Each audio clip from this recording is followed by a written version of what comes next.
தற்போதைய செய்தியை பார்த்து வருகிறோம். முதலமைச்சர் தலைமையில் தமிழ்நாடு காலநிலை மாற்ற நிர்வாக குழுவின் 2வது ஆலோசனை கூட்டம் நடைபெறுகிறது. இது தொடர்பான கூடுதல் விவரங்களை செய்தியாளர் அபினேஷிடம் கேட்கலாம். அபினேஷ், முழுமையான விவரங்கள். சிவரஞ்சனி, தலைமைச் செயலகத்தில் முதலமைச்சர் மு.க.ஸ்டாலின் தலைமையில் தமிழ்நாடு காலநிலை மாற்ற நிர்வாக குழுவின் 2வது ஆலோசனை கூட்டம் தலைமைச் செயலகத்தில் நாமக்கல் கவிஞர் மாளிகையில் நடைபெற்று வருகிறது. இந்த கூட்டத்தை பொறுத்தவரை தமிழ்நாடு காலநிலை மாற்றத்துடைய நிர்வாக குழு தலைவராக முதலமைச்சர் இருக்கிறார். இந்த குழுவினுடைய முதல் ஆலோசனை கூட்டம் கடந்த ஆண்டு மார்ச் மாதம் நடைபெற்ற நிலையில இன்னைக்கு 2வது ஆலோசனை கூட்டம் என்பது நடைபெற்று வருகிறது. தொடர்ச்சியாக காலநிலையில அதிக கவனம் என்பது தமிழ்நாடு அரசு செலுத்தி வருகிறது.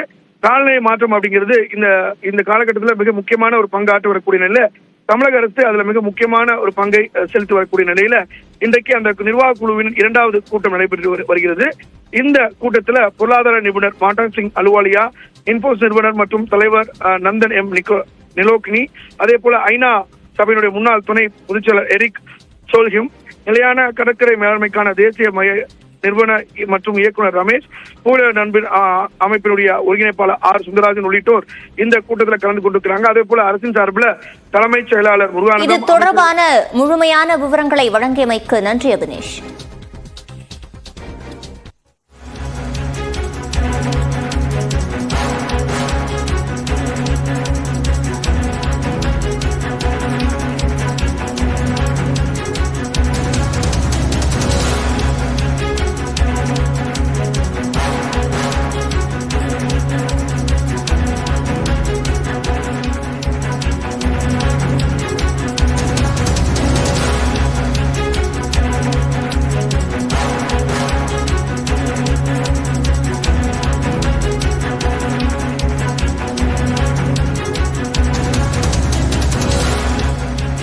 அண்மை செய்தியை பார்த்து வருகிறோம்.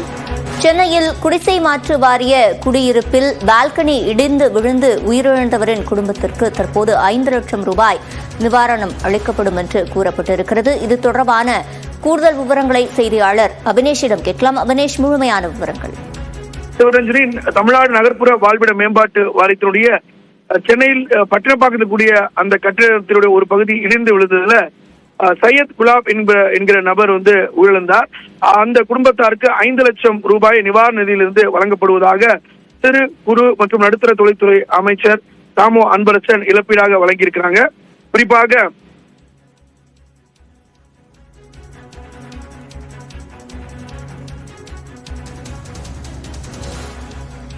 பட்டினப்பாக்கத்தில் நேற்றிரவு ஏற்பட்ட விபத்தில் சையத் குலாப் என்பவர் உயிரிழந்தார். இந்நிலையில் அவரது குடும்பத்தினருக்கு தற்போது 5 லட்சம் ரூபாய் இழப்பீடு வழங்கப்பட்டிருக்கிறது.